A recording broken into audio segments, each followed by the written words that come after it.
So you're home, safe and sound. Here I am. We didn't die skiing. No. You had a birthday, and you're a year older. Yeah, woo! Never been to Utah? Now you have. Never been to Sundance? Now you have. Yes. Yes to all that.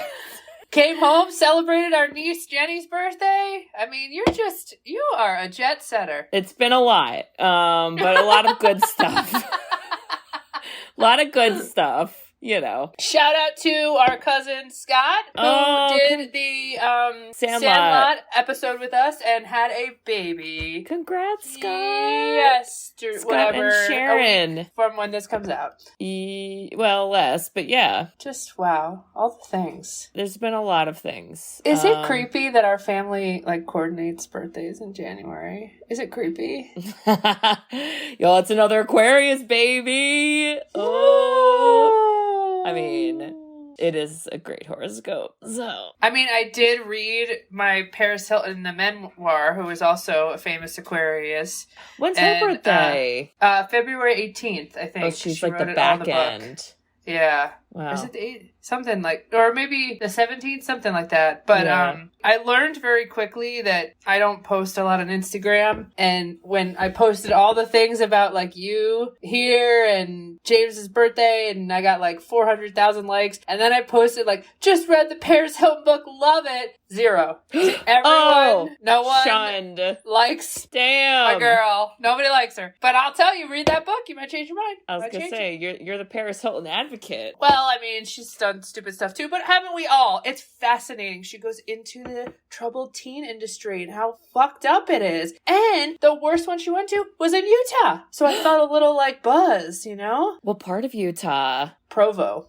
I don't know where that is. But I don't know why I asked that BYU, question. You know where BYU... So it's in the middle. No. Kind of north, south, middle. Uh-huh. But it's, BYU, Binghamton Young is if you see on social media, it's would you rather meet Joseph Smith or kill a puppy? And then it's a bunch of kids being I don't know, it's a tough choice, because they're super, super Mormon. Extreme Mormon. Oh, and so Smith. it's a very, very 90% Mormon. And all of these schools, these troubled teen schools, there's always that religious undertone. Wow. Yeah, check it out. She's changing laws. I'm waiting for the day people like her. We love you, Paris. All right. Also, I checked our stats on who from Utah listened. We had 2 people. Oh my God, was it our Uber driver? Do you think it was Gabriel? I hope that so. That was the Uber driver. What episodes were they? Did you see what episodes they were? Or we don't know. I don't think our statistics are that intricate. They just say what cities listen to it. It was either Gabriel or that lady and or her boyfriend that we met at the bar. Well, I did get a massage and really connected with my masseuse, and I gave him our card. Oh. Okay. Or so it's a random Utah Mormon. I hope it's all of them. Yeah. No, he isn't Mormon. Oh. And if you're listening, I love you. That was a great massage. Wow. My vacation is coming to an end. Shout out to you. Wow. Okay. Sisters who've seen it. We are the sisters who've seen it. Sisters, shooby-dooby-doo-wop, sisters, shooby-dooby-doo-wop, sisters,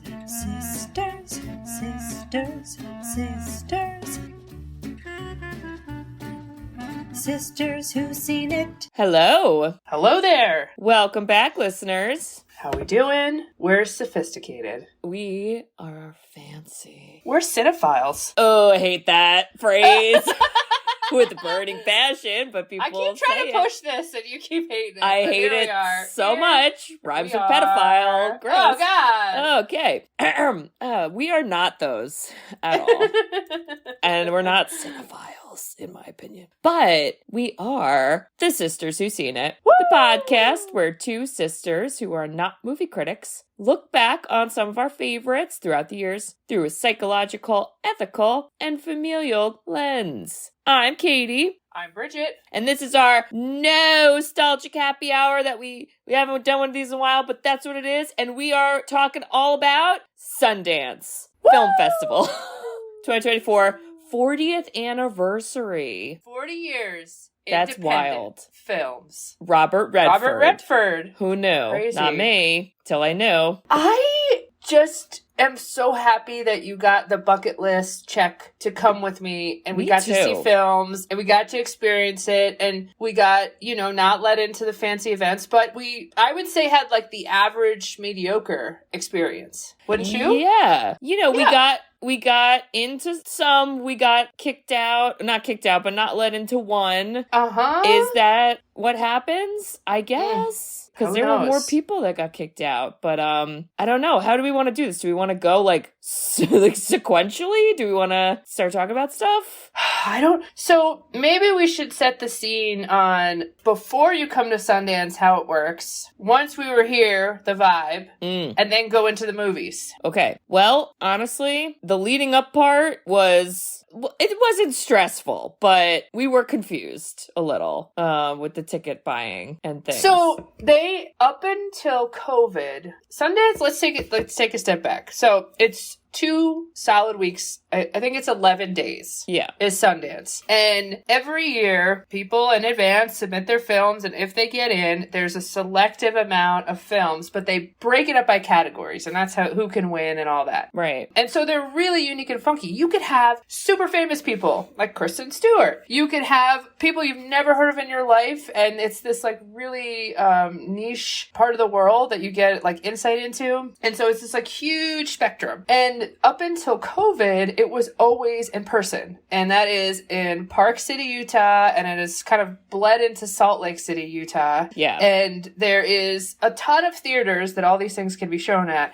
And you get your tickets online, but there's a split between like fancy passes. So you could buy like $2,000 passes and go to all these movies. You could be a press pass person and get like exclusive access. And then you could kind of be us and buy like a ticket that honestly is like $20. I think people think it's really expensive. So yeah, the online stuff is pretty, like, if you've never bought a ticket, do the online one. Like, just check it out and just get a cool, funky movie and do that next year. Well, when you say online, you mean like... You could watch it online. You don't have to fly Yes. to Utah. You can watch it, but not all of them are online. No.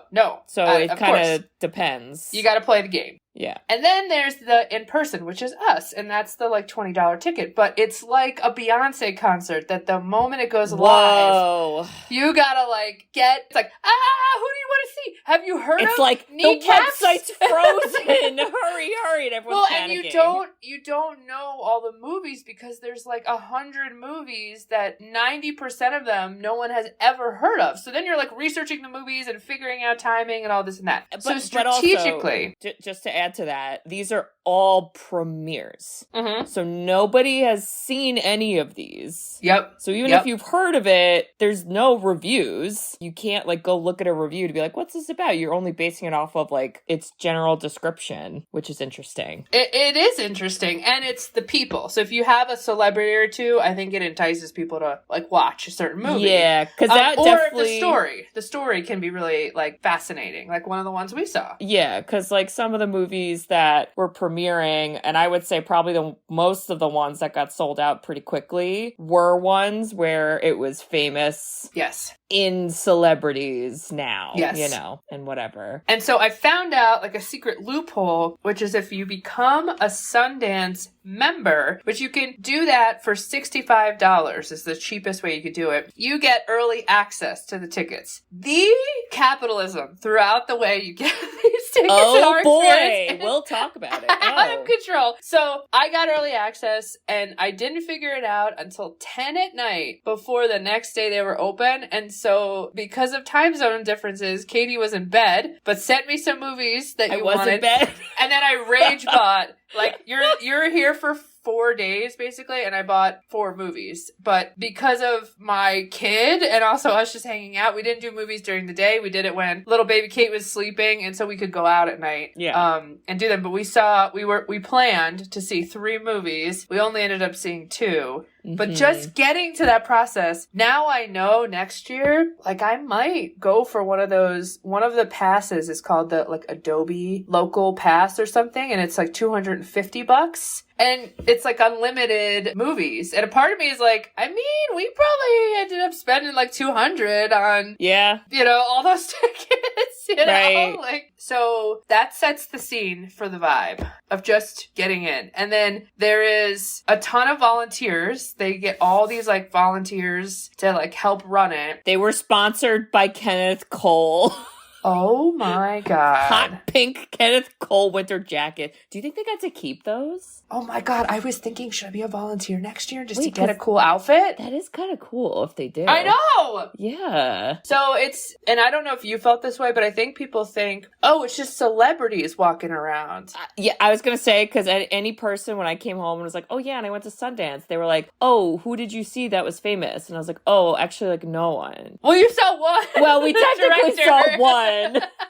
We did technically see one, but nobody knows that person. So nobody knows that person. That's not, know. And so James said to me, why don't we go for like a critic pass? Because in theory with our podcast, like in theory, is that we could, I think there might be a critic pass. So you have like a press pass, and we could kind of like be on that like little like spectrum of a. Fucking imagine if we somehow got that and we're allowed to just go to these premieres and we're just wearing Sisters Who've Seen It sweatshirts, and we're just like, hey guys, and they're like, what the fuck is this? So there's lots of ways to do it. I like it. There's lots of ways to do it, but all of the celebrities fly into private jets into these like obscure airlines in the Park City fancy areas. They get, all you see are those black SUVs everywhere, and they go through back alleys to like secret places that you could literally walk past, and then there's bodyguards everywhere that are like, you're not welcome, man. And you and I were like, can we go in? They're like, yeah, we're like, girls. Oh, is this an event? Can we go in? And they're like, no, get out of here. We're like, okay, cool. Got it. So, and if we didn't have, if it wasn't like baby Kate, we could have been like crazy people and all day just like waited outside and tried to just be like stalkers, but we like wanted to have lives. Yeah, so we did. So that's just getting there. And then Kate, setup. I want you to take over once we got there, the vibe, the scene, the energy. What do you think? It's funny because I feel like there was different energy depending on where we were and what we were seeing. And our setup was interesting because the first movie, then we found out, oh, this isn't actually a movie, it was a docuseries. Yeah. Was definitely an older, calmer crowd. Yes. So the docuseries we saw was Better Angels, The Gospel According to Tammy Faye. Did I know who Tammy Faye was before this? I did not. You did not? No, I told you that. I was like, I don't know who this is. This is how I know I'm older than you. Well, then you were like, I saw the Jessica Chastain, blue to blue, beep, boop. I also kept calling her a preacher, and then everyone's like, isn't she like an evangelicalist? And I was like, oh yeah. Yeah. I watched it. I watched the docuseries and learned things. I was there. Yeah. But this was, so it is a 4-part docuseries, but we only watched the first 2 episodes. And that was interesting because when it ended, Bridget and I were like, is that the end of the story? Because everyone was still alive. And wait a second. And then we quickly found out, no, there's 2 more episodes. But the director was there. And he did a Q&A after the film. And Bridget asked a question. Oh, I did. So wait, this was funny. So the theater that it was in, there's strategy on what theaters you could go to. And it was I really wanted to get you to the like iconic Egyptian theater in Park City. That's the one we walked past on that main street. And it didn't work out between movies, timings, whatever. And so this was at like a suburban multiplex theater in Salt Lake City, and there was 2 theaters, and we walked into the first one, and there was a row of reserved seats, so it appeared freer than it was, and it wasn't. You and I were like, oh shit, we gotta sit in the front. And then I was like, but what if the reserved seats are like for the people, for the ghost of Tammy Faye, for Tammy Faye? She shows up. She's here. Alive. Spoiler alert. And that it was them. It was the director and producer and all those other like people connected to the film. So cool. And so he came down and he just like answered unanswered questions. Which I thought was, like, I was so happy you got to see that off the bat. Because I was like, this is what it should be about. It should be about seeing a film, talking to the people in the film. Like, it should feel like you're in someone's backyard. Yeah, and so the night that we saw it was the second opening night. Yes. That we saw, which was cool. Because apparently a lot of these movies or whatever, it seems like the trend is the premiere night, whenever that is. That's where, if there's famous actors involved, they're showing up, the directors, the people who made it, like, they're all there, and they do, like, Q&As and stuff. And that's a strategy. You could just, like, only look for premieres. The hard part is you flew in the day everything started. It started. Yes. Yeah. So, and you got in at midnight. I did. It was a little late, and big shout out to Bridget for being my chauffeur. So we weren't seeing hard to stay awake. Yeah, we both were. For you, it was 2 a.m. I was like, are you going to be alive tomorrow? Yeah. But, you know, the Tammy Faye, though, the vibe was definitely like an older crowd, which was like a lot calmer. Yeah. We didn't have to stand in any lines. No. We were able to get popcorn casually. We rolled up like 10 minutes before the film. And yeah, you know, it's funny. Like I said, I didn't really know anything about Tammy Faye, but I like was into this I am a sucker for docuseries, as long as it's not like, I don't know, racist or anything. Like, you know. Yeah, those exist. So now I'm like, I want to watch the next 2 episodes. I really want to watch them. And the reason they did the first 2 is they were looking for streaming partners. Who's going to pick it up? Yes. And basically pay for the second 2, and then that's where they'll launch it. And that's another interesting thing about the festival, is because a lot of these movies are premiering, they don't have, like, streaming locations yet. And that's like what the big conversation is for a lot of these. So if the movies that ended up like getting popular or even opening up extra nights, like you would see all these articles like, oh, you know, Netflix picked up this, or like HBO is picking up this one and stuff, which is like so cool. It is so cool because even though it's about like, oh, anyone can see these independent films and anyone gets access to make films, they're still like hustling to get paid, to pay for everything. To give just access to people, because who is gonna Google and like hunt down the Tammy Faye docuseries if it's not streaming somewhere? Like no one's gonna do that. But very interesting story. And what we all learned that's important and I want to share is that Tammy Faye liked to sing. Elton John was a producer for this film. Do we all see where we're going with this? And yes, there will be a Tammy Faye Broadway musical that is premiering in the fall. Quote the director. Wow. And I might go see it. Wow. I might have to go. Where is it? I thought it was in London. Is enough. Ooh, enough is enough. No, the guy said it's coming to Broadway in the fall. I think it's already playing in London. Oh my God. I mean, okay. Since you didn't see it, I'm still looking up for the actual... What the heck was the actual name of that film? Now we're just rolling into the Better film. Should we Angels, talk about it? The Gospel According to Tammy Faye. Sorry. I'm sorry. I forgot. One of the things that I was surprised by the film is there are so many Tammy Faye stuff. Documentaries, blah, blah, blah. But this had new information, and they did a lot of callbacks to history repeating itself in the sense of creepy. Like the Republican Party bringing religion as part of a way to promote the idea. Ronald Reagan, Make America Great Again. He came up with that. A lot of people are too young to know about that. This was also a group of people who were the first to have satellite TV before ESPN. And so they did the history of like, we're doing a TV show about religion and church. Oh, now we're doing it 24/7. Oh, now we're doing it international. Oh, now we're making a theme park that was the 3rd largest theme park behind Disney. It's so crazy. Excuse me? And all the while, we only saw like the build-up. We didn't see the last 2 episodes, which is the takedown. The fall. Ugh. And the intrigue was it was his son. It was her son. It was mainly about her. I think Jim Baker and the daughter are still alive, but they weren't a part of it. Yeah. But the son was. And so you got to see it from all people that knew Tammy Faye. being like her son being the closest one. Mm-hmm. And that was really, really fascinating on how they all love her. Yeah. Right? Didn't every person, like, no one, I mean, I don't know if they would have interviewed someone that, like, hated her, but I don't know. It was all this kind of, like, they thought she was the best person in the world. Well, and they touched a lot on how, you know, again, focusing on her, even though, like, we did see some moments with her husband, Jim Baker, but, like, how she was really inclusive and, like,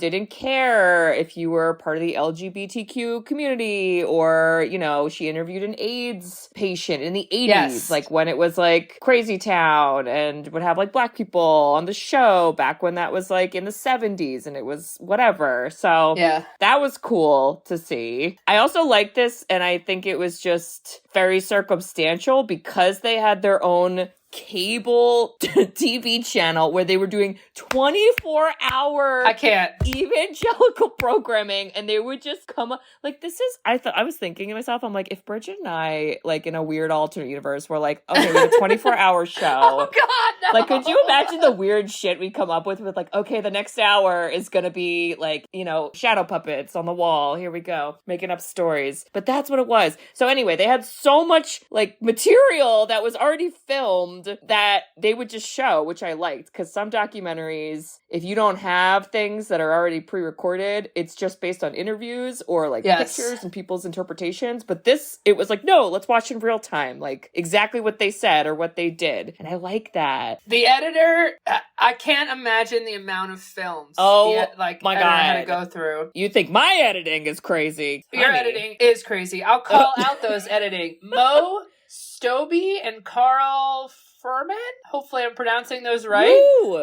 Kudos to you. And the director who did the Q&A was named Dana Adam Shapiro, who kind of gave me, like, when I think of kind of like director, he looked like a celebrity, but like a little more he looked like Jim grizzled. Henson. Yeah, he looked a little like grizzled, like, I don't care. I don't care what you think, you know, like, I'm cool. Well, do you remember what his Wikipedia nickname was? We looked this up at the bar after. That's right. Well, no, what was it? One of his nicknames was Bummer, and we were like, whoa, who gave him that, and why is that on this website? I would be like, can you take that off my wiki page? What? That's not good PR. But he made his kind of splash in the way he would call it is all these films that are about things people assume, stereotypes people assume, and he wanted to, like, show a different perspective. So the one is Murder Ball is one of his big ones. And he did the Dallas Cowboys cheerleaders. Did the cheerleaders.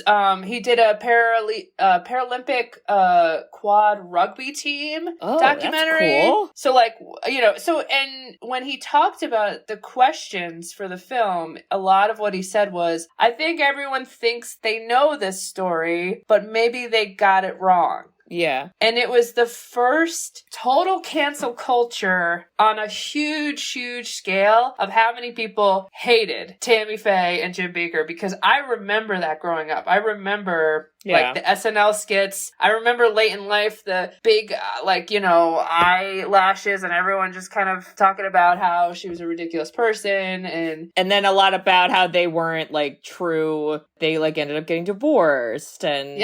So it's like, that's a sin in the church and blah, blah. So, yeah, they were kind of getting smacked from a lot of different types of groups of people. And the question I asked him was, what didn't make... I thought I was so smart, and then he was like, that's dumb. But no, he had an answer. Well, I was like, what didn't make it in this series that you wish did? Yeah. And he was like, well, it's a 4-part series. Like, a lot made it in there. But the Larry Flint, the head of Hustler. Yes. Which, for those who are too young to know what that is, it's like, think of old school Playboy and Hustler were like the porn magazines before the internet. And Hustler was raunchier and really, like, the guy, I can't imagine a documentary of that guy, because I'm sure there's, like, a lot of intense, disgusting things about him. And they had him on the church, and they interviewed him, and were like, hey, Larry Flint's here.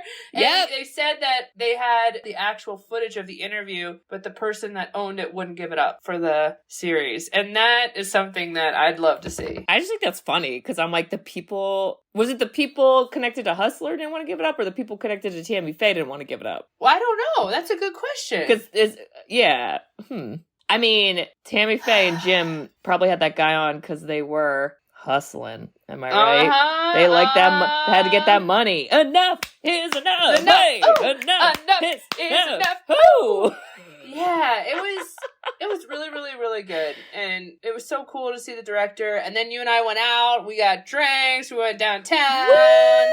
That was fun. That was a good time. Taxidermy in the bar. That was a cool bar. We were throwing our business cards everywhere. Oh, we learned that Salt Lake City and Park City are full of disgruntled hipsters who were like, I knew about it first. Okay. Oh, and then the guy was part of the Dumb Money. Oh, do you remember that? Tell that story. Okay, so on the plane ride to Utah, as I like to do and I appreciate, and if you work on an airline, don't get rid of the TVs, please, because some of us appreciate them. Anyway, that's my PSA. But I always like to watch movies, and so one of the movies I watched flying out to Utah was Dumb Money, which we had referenced. We referenced the actual event in real time when it actually happened over COVID, because that was like our first year. Then I believe our second year of podcasting was when it was announced they were making a movie, and we referenced it again. But I had never seen the movie, so I watched the movie. It was awesome. It was really cool. And yeah, and somehow we got chatting to the host at this bar restaurant, and it was a younger dude, and I don't even know how it came up. I feel like he said something about, like, you know, the corporations and gentrification, and I was like, yeah, we gotta take down the system, just like in Dumb Money, because it's just something I would say. And then this guy was literally like, yo, I was like a part of that. I was one of the people that invested in the GameStop. And I was like, what? He was such a hipster. Oh my God. Well, and he was like, yeah, I would do like Wall Street bets, and I watched the guys YouTube on whether to hold or sell. I was on the Reddit threads. I was doing it all. And I was like, sir, who are you? And are we being pranked by Ashton Kutcher? What's happening? And he's like, and now your table is open. You can go back to the restaurant. And he's like, and please leave me alone. I have a job. Yeah. That's just crazy town. Very interesting. It's a weird state. I mean, it's a weird state, and the hipster thing cracks me up because, I mean, this is gonna date me, but like over 10 years ago, I lived in New York near Williamsburg, that in my opinion created the hipster. Like that's the hipster. And I feel like Utah's like just finding out about it, even though we all have like access to the internet and style and all that, because I saw so many thick rimmed glasses, so many beanies, so many facial hair. I mean, everybody out there has a podcast for sure, you know, and there's the best ever. Oh apparently. My God. It was so weird. I was like, where are we? Yeah. And it is funny because like the guy was like, Salt Lake City used to be affordable. And I was like, I mean, this sounds like every city argument, but fine. Yeah.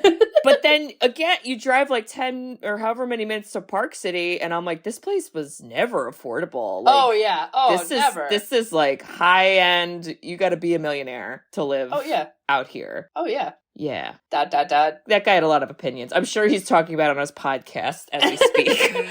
And so that was, to have that be your first introduction, major hit. I was like, out of the park. Yeah. The series was good. The director was good. That was cool. Just like, no line waiting. The tickets worked. We bought some cool merch. Like, it was the best. It was the best. Then we had our next experience. The next night was when the roller coaster dipped a little bit. And we did I did have you go to the main street in Park City to kind of see all the bulletins up and see the vibe there. And we did like a quick little drive-by for you just to get a taste of it. Yep. Which was kind of cool, but we didn't really do too much there, right? We just checked it out. We were just like eating there. And then, our next movie... You know, and it's funny, I'm looking at it now, and I'm pretty sure this was a movie they added showtimes for, and all of them were sold out. So I think this is going to be probably mainstream released somewhere. So let's talk about what the film is. Do you want to share what it is? The film is called I Saw the TV Glow. This was a Katie pick. I pointed out to Bridget as we're on the ride to the theater, you know this is a horror movie, right? And Bridget said, what? I didn't know that.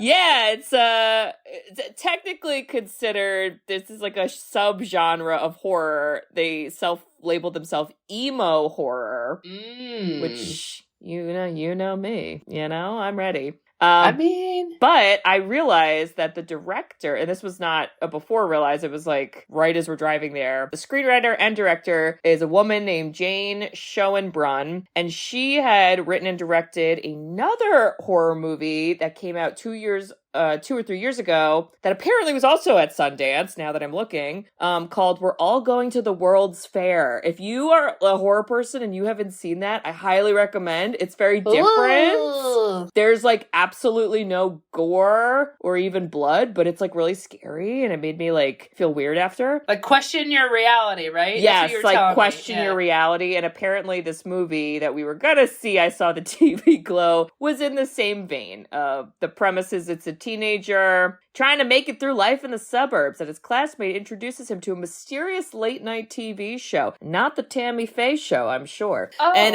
or who it maybe was. And a vision of the supernatural world beneath their own. And in the pale glow of the television, his reality begins to crack.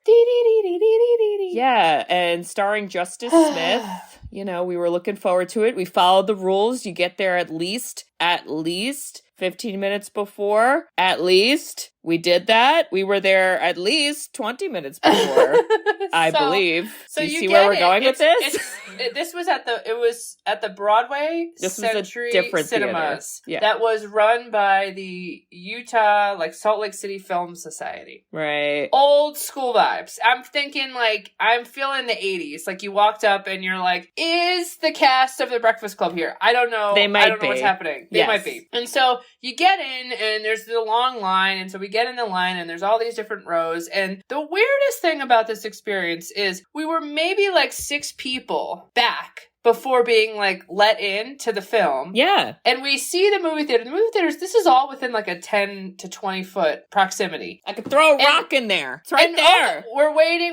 People are being weird. And like, you know, we're kind of in like, I don't know, West Coast culture energy. We're like, everyone's like chilling. You know, nobody's like New York high anxiety. You know, like, what the fuck's happening? Like, we're just chilling. That is not high anxiety. That is on a schedule. Okay. But the energy was calm, right? It was like chill, and we didn't really know what was happening. And we were like, what's happening? And the closer we got to the start time, we're like, well, God, what's happening? Like, why aren't we going in? And then they close the doors and the movie starts and they still say nothing to us. I also want to point out, this wasn't just like us and a handful of people in front of us. This was about like 50 people. Oh, yeah. This was a huge amount of people. We had waited in a line outside the doors, and then our line was let inside, and then we got stopped in another line. And it was insane. The stupidest shit ever. And it was crazy. Yeah. And none of the volunteers said anything, and I freaking love you, Katie, because you were like, hey, what's happening?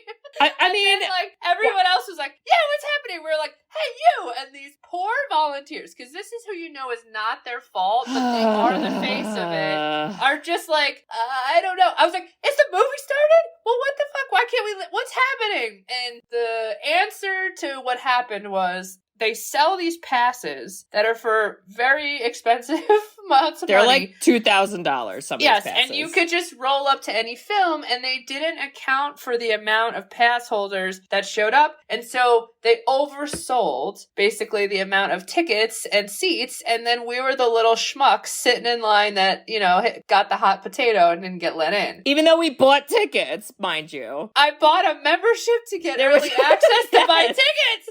And then we got like vouchers to watch stuff online or something, and we were so mad. And then they didn't even open up extra theaters. They were still showing like existing movies. It was such a shit show, and it was the perfect example of like Sundance being like, okay, we'll just like outsource stuff and then we'll hire all these volunteers, and then like everyone else will figure it out. And so when you go on the app to be like, well, fuck this, give me my money back, it's like, please contact the local theater that you're working with, and then maybe we will. They hand you this weird ass piece of paper, and they're like, here's your voucher. I'm a volunteer. My name's like Vicky. You're like, I don't know. That one guy was not a volunteer. I don't think he was a volunteer. He did not have a Kenneth Cole jacket. Okay. He had a walkie. He was a step above. And this man walks in front of the crowd and at this volume goes, hey, everybody, I just here to announce. And we were like, what? Speak up. Make an announcement. Jesus Christ. Use your outside voice. Like, I cannot. He eventually, after we, like, I would say politely berated him, say, I should have done this earlier. Yeah. We were like, yes, sir. How about yes. that? So, I was on a rampage with all of my documenting and writing, and I wrote an email to Sundance. I'm going to write a letter. Because we went to the bar afterwards, and all of the people that saw us in line laughing at us yelling at the theater came up to us at the bar and were like, were you in line? You didn't get in either, blah, blah, blah. So all of these random people we bonded with as we all walked to this like random bar to just get all drinks. Of us in our sadness. And the one guy rejection. Was like, my girlfriend works at Sundance and you have to email them. Like, they keep doing this every year and you have to email them. You have to complain. Every year? I was like, aye, random stranger. And so I did. Okay? I did. Good. And I gave recommendations on how to make it better and no one responded to me. Yeah, that sounds about right. That's what I expected, honestly. Yep. All they need to do is just do like a reservation system. It was one of my recommendations via you. It's not hard. It's not hard. So that was super lame, but I also feel like was a really positive thing that happened to us because our third film, we got there an hour early, Kate. Well, and thank God we did. That experience. Thank God we did because we were still on a line and I was like, I'm sweating. Are we not going to get into this? You would think we were at Universal Studios at the opening of Harry Potter. It was... How many rows was that line? Like 30 rows? We counted at one point because we were trying to do the math and like, okay, 5 plus 2. Are we gonna? How many seats? Carry the 1. Oh God! But those volunteers had their shit together. Yeah, no. These people were more put together. Okay, and this third movie that we went to see was also in a performing arts center, the Rose Wagner Performing Center. Do you really think there were more seats in there though than a normal theater? I guess so, right? Because there was the balcony. They had the balcony. They had a balcony as if, and I think they had a stage as if like, I don't know, but it wasn't like a huge theater still. I mean, it still was tight. Right. Like this isn't Madison Square Garden, you know. We're like at the Count Basie for those New Jersey folks. So maybe even smaller than Count Basie, honestly. But I would say smaller. But yeah, we got there an hour before and there was a line and we were sweaty. But the person who, again, I don't think this person was a volunteer. This person looked like a manager of some sorts, was like counting, directing people using volume voice. Okay, if you don't have volume, you get a megaphone. All right, they exist for a reason. We knew what was happening. We knew when it was happening. We knew where we were going. We knew who we were. We knew it all. We knew there were snacks. I said, are there snacks? I got an answer. No, not just blank stares. Like, it's not difficult. But this movie was Love Lies Bleeding. And Bridget, your reactions made my heart happy during this movie. I held your hand a lot. I held your hand a lot and my hands on my face a lot. You used your shawl as a blankie to cover your face a little bit.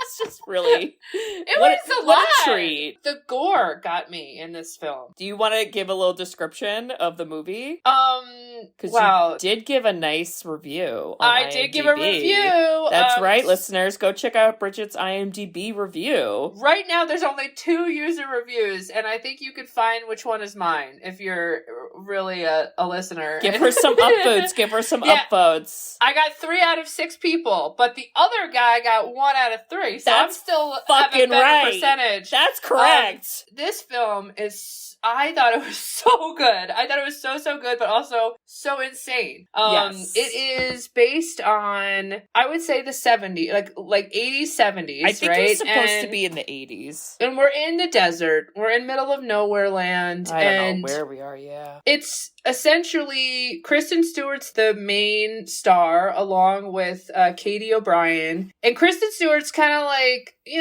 just a gym manager, living their life. Not a lot going on. Like, the first scene you see cleaning a toilet of crap at the gym. Like, literally. Not doing the best. And then Katie O'Brien is the jacked, like, what would we call those competitions? They're bodybuilding. Bodybuilding competitions, who rolls up to this town because has just been hitchhiking their way to Vegas for the competition, and they fall in love and start dating, and just chaos ensues on crime and killings and just not getting caught, and there's a lot of steroids involved. Yeah. So there's a lot of rage, but it's all women. Was a little bit of a PSA, a drug PSA, I would say. It is female rage and power, and it just was so different. And Ed Harris was in it. Jenna Malone. Oh, we love to see her. James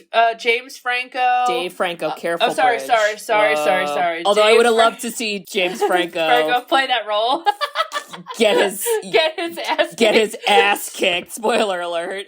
Yeah. And I should know the director. I have it here. It's Rose Glass. Rose Glass. She did another film that got a lot of acclaim. Also kind of like a horror, like thriller genre called Saint Maud. Oh my god. And just the music for like serious music people, which I would never call myself that, was awesome. I mean, incredible music. When the movie started, I was like, is this from Jurassic Park? Oh my god. And then I was like, are there going to be aliens? I was having a lot of like Saltburn reactions where I was like, I don't know where we're going. Yeah. Oh yeah, Saltburn. And a lot of times we went places I would have never thought we'd be at, and we went there. So, yeah. Never thought. And I got so inspired. I wrote a review on IMDb. Check it out. It's great. It's a spoiler-free review as well, which is difficult to do. Thank you. Yes. That was intentional. Yeah. When this comes out, it inevitably will somewhere. I think it definitely will. I can't wait to watch it again, because this is a movie I would like watch again and have other people. I would introduce this to people, and I would love us, if it gets big, to dedicate a whole episode to it. Oh, that'd be fun. It's crazy. And I was so sad because they did think we were going to get a Q&A for that, but then we didn't at the end. And the whole crowd went, ah! Some guy went, boo! It's like, damn, dude. It's not their fault. But that felt like, you know, the Tammy, it was so, I wish that, like, we had the Q&A for that one, because that felt like big, powerful Sundance. Like, we were crazy in line, like, we saw this awesome movie, everyone reacted really intensely to it, and I just wish we could have had, like, anyone from the film talk about it, because it would have just put a little bow on our perfect Sundance experience. But it also was real, you know? You're like, well, it's basically midway through the festival, all the celebrities probably left. You know, they probably came in, did their premieres, and left. Yeah. This was also an A24 film. And when the movie started, and I know you don't go on Twitter, Bridge, but I liked so many tweets related to Sundance. And somebody tweeted, they were at the same exact movie we saw, like the same night. And they were like, you know, when the movie started and it said it was an A24 film, and it was a gif of just people clapping for like 2 minutes. And I was like, that's exactly what happened. That's like, exactly the what theater happened. lost their fucking mind when the logo came up. And we were like, whoa. And then, Bridget, you were like, do you think the A24 people are here? And I was like, I don't think they are, but I don't know. Maybe. Who is A24? Who art thou? Yeah. Yeah. So that's, you know, if you've seen those movies, that's kind of the vibe. It gave me a little bit of Black Swan vibes, too, where there's some things that happen in the movie that are not, or they kind of are reality, but they don't, you're like, what? How is that real? Like, even at the end, Bridget at one part goes, that's not real, is it? And I was oh like, my God. I don't know. I guess that not. There are some absurdities to it. Well, and I keep like scouring the awards pages, because today we're recording on the last day, I believe. Oh, of the festival? Of the festival. Oh, wow. But I don't think this won. I don't think this won for its category, which I'm sad about. I don't know what category it would have been in. It was in, I think they called it like Midnight. They have all these really funky names for the categories. But you could win all these different awards. Like you could win like overall film or blah, blah, blah, blah, blah. But yeah, and then we did get to go back to Park City in the main street and we got some merch, and we got to see Napoleon Dynamite. It was flash mob. mob. All about Napoleon. They had a Napoleon Dynamite themed food truck. Yes, it was only tots. Yes, they gave them out for free. No, we didn't put them in our cargo pants, but we were there. And yes, there was a flash mob of Napoleons, probably about 30. I mean, just absolutely amazing. They blocked traffic. I was gonna say, cars are driving on this road, and they just literally someone press play on a speaker, and then they would just like. And all these SUVs, all these blacked out SUVs were just like, can you move? And we did get free shirts that said, because it's the 20th anniversary of Napoleon Dynamite, which premiered at Sundance, and all the Napoleons were wearing Re-elect Pedro 2024 shirts.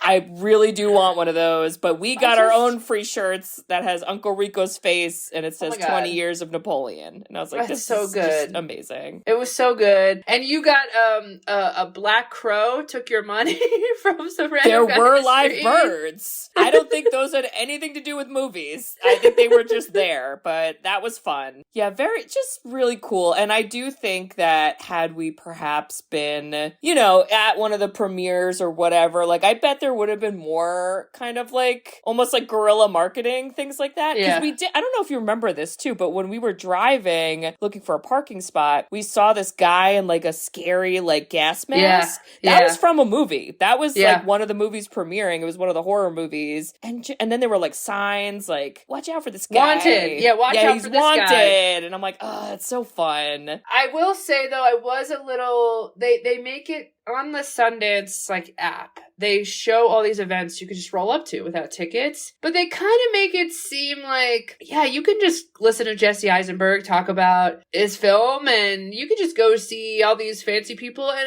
it is much more exclusive. I think it's very much like if you're press, if you're like a critic, if you're connected somehow, you get the big ass pass. Everyone, it was like they were freshmen in college. Like they were walking around with their passes I'm better than you with my pass, and you're not invited. And you would just walk past all these things, hearing like famous people singing.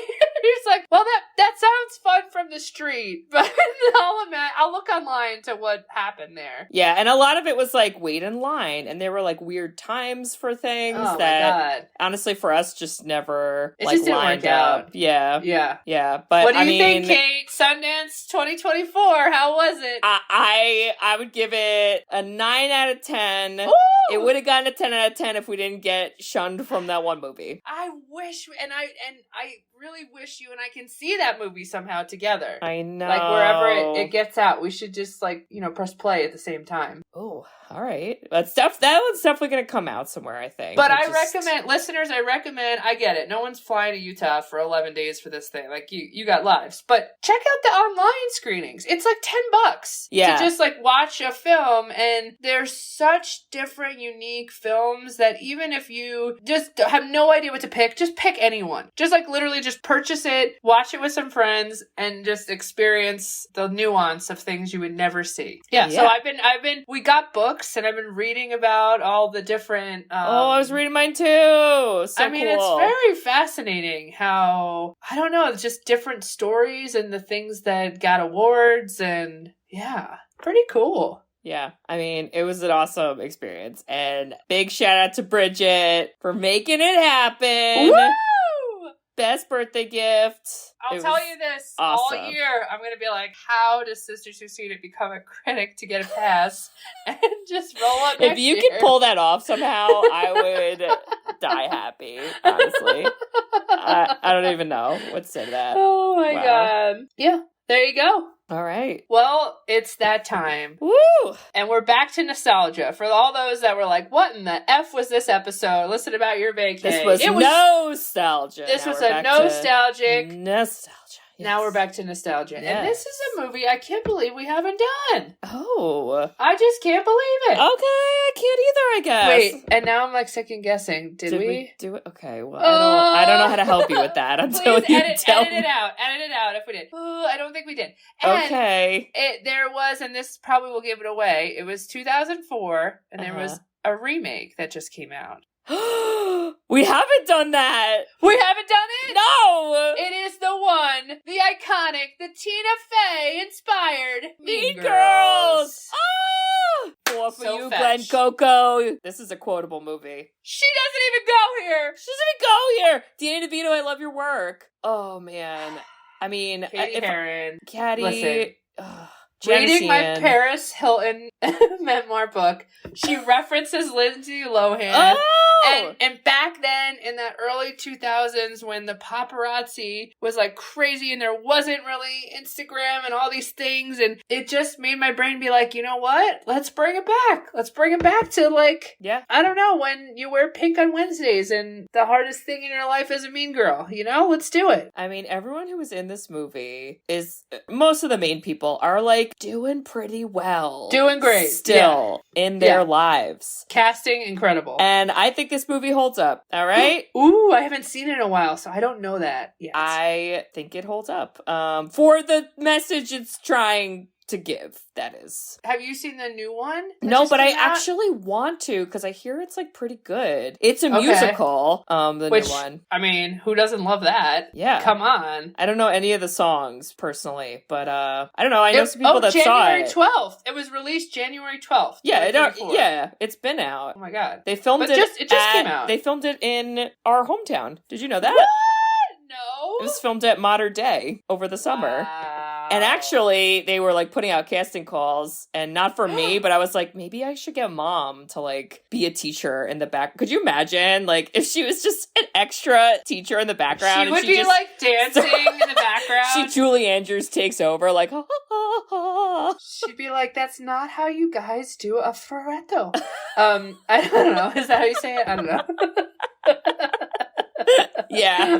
Oh, good pick, Bridge. I'm excited. I don't know where it's listed. We'll find it. We'll enjoy it. It's somewhere. And we'll crack up. I'm there ready. You go. There you go. Well, Bridge, I just want to say, what is there to say? You know, if I worked at Sundance and you rolled up to a movie that you bought tickets for already, I would, in my Kenneth Cole pink jacket, I would just sneak you in and be like, it's not sneaking in because you have a ticket. And like, fuck the police. Sit on the floor. Sit on lappies. We're going to make this happen. Because this is bananas. Go team. Because I love you. Wow. And then I'd probably abandon my post and watch the movie as well. Because that's definitely what I would do as a volunteer. God. I just know it. Kate, in that spirit, I will stalk the new designer for the volunteer jackets. Okay. And I will ask someone on Etsy to sew us a replica so we can walk around. Could you fucking as imagine? Fake volunteers and just get it all. We just have fake walkie-talkies and we're like, we belong here. Don't worry.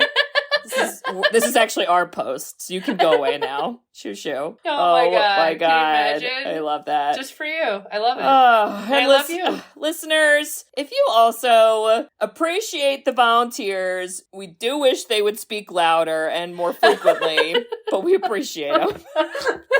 And if you think that independent movies should be celebrated and watched and shared and all that awesome stuff, because that takes a lot of dang work. Oh, man. It takes a lot of work to make a movie, but doing it without like major funding is amazing. Absolutely crazy. Yeah. And if you think that Sisters Who've Seen It should show up to Sundance as critics, whatever that looks quotes. like, is the air Katie's quotes. doing air quotes. Air quote critics. You know, if you want to see us there, if anyone famous out there, hello? Any of the famous Kristen Stewart, are you there? We love you, girl. Put our names in the bid because we're ready. Let's do it. So if we're you ready. think all that, you should write us a review. Hey! We love reviews. We love written reviews. You can review us on Apple Podcasts, along with some other podcasting apps. And we also have a website, sisterswho'seenit.com. On our website, you can request a movie. So we are back in, this is now the month of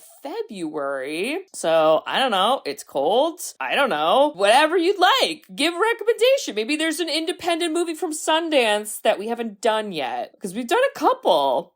But not all of perhaps Not all the of famous them. ones. So maybe there's one you can think of you want to recommend. So put it on there and it goes a list and we will do it eventually. And Bridget, what else can they do on our website? They can buy us Well, just give us money. It's just Woo! tips. Like, Woo! this is free. And we are also independent. Woo! And Netflix, anybody, you can give us a lot of money. We'll do whatever you want. And also merchandise. Yeah. Check that out. I haven't updated it as well as I should, but there's still some gems on there. There's stuff on there. It's better than Kenneth Cole's jacket. Okay? I'll just say that. Damn. I put it down. Okay? I Love You, Maverick is a classic one. Check it out. Yes. Yeah, so check all that out, listeners. And we hope to hear from you. All right. Well, we'll see y'all next week for Mean Girls. There's so many lines. On Wednesdays, we wear pink. So many lines. I can't even think of one right now. What's it made of this week, Janice? Your mom's chest hair. Get in, losers. I love you. Going shopping. Bye-bye. Bye-bye. I love you. Sundance is for everyone. I love you. Don't be intimidated. Bye-bye. I love you. I love you. Bye. Thanks for tuning in to Sisters Who've Seen It. You can listen to us on Spotify, Apple Podcasts, or wherever you listen to podcasts. Check out our website at sisterswho'veseenit.com, where you can email us, request movies to be reviewed, and keep up to date with all things sisters. Also, make sure to follow us on Facebook, Twitter, and Instagram. See you next week.